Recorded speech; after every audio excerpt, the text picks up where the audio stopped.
Assalamualaikum warahmatullahi wabarakatuh. Pada kesempatan ini saya akan menyampaikan materi tentang elastisitas dan hukum Hooke. Apa itu elastisitas? Elastisitas adalah kemampuan suatu benda untuk kembali ke kondisi awal setelah gaya yang mengenai benda dihilangkan. Benda yang dapat kembali ke semula setelah gaya yang mengenai benda dihilangkan dinamakan benda elastis. Di antaranya yang termasuk benda elastis, karet, pegas.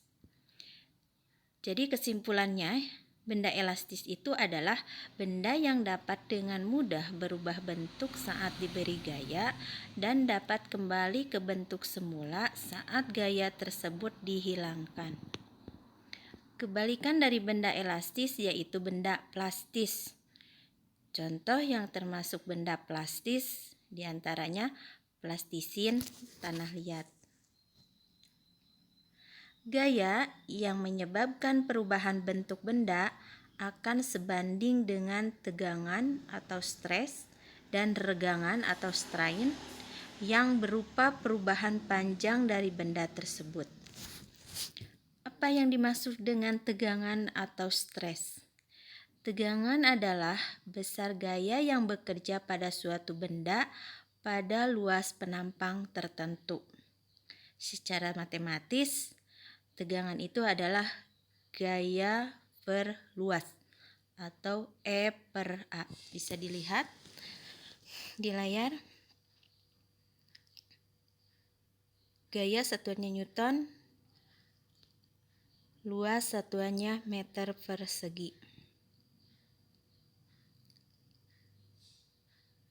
Seterusnya, apa yang dimaksud dengan regangan?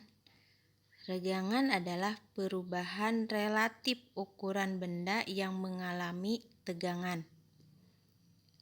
Atau secara matematis bisa dilihat, yang namanya regangan itu adalah pertambahan panjang benda dibagi panjang mula-mula.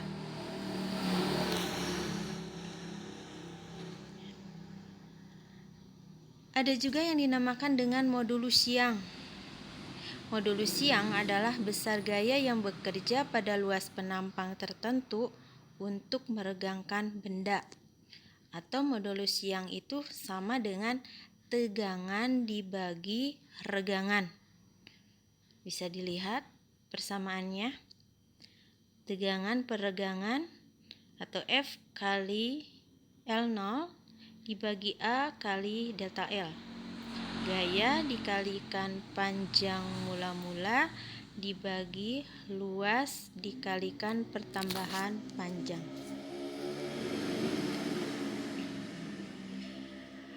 Sifat elastis benda memiliki batas sampai pada nilai gaya tertentu.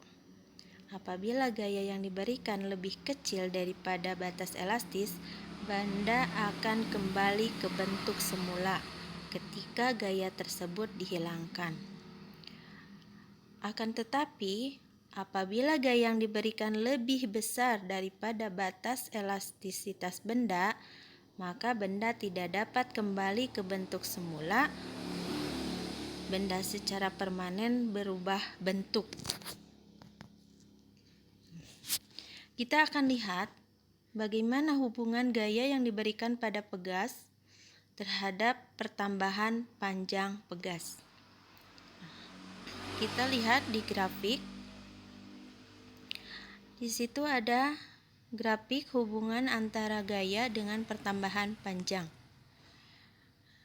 Terbagi menjadi 3 titik, ada A, B, C, D. Dengan titik awal titik O. Garis lurus OA menunjukkan bahwa gaya F akan sebanding dengan pertambahan panjang pegas.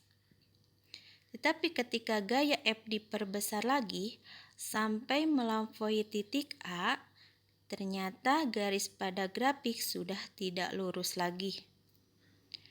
Hal ini telah terjadi deformasi elastis. Artinya, batas linearitas pegas sudah terlampaui, namun pegas masih bisa kembali ke bentuk semula. Sehingga dari titik O sampai B disebut daerah deformasi elastis. Jika gaya F diperbesar sampai dengan titik C, maka pegas akan mengalami perubahan bentuk dan tidak akan kembali ke semula lagi. Dan apabila gaya diperbesar lagi sampai titik D, maka pegas tersebut akan patah dan tidak menutup kemungkinan benda yang tadinya bersifat elastis akan menjadi plastis atau bahkan hancur. Sehingga dari titik B sampai titik D dinamakan daerah deformasi plastis. Sekian materi dari saya. Wassalamualaikum warahmatullahi wabarakatuh.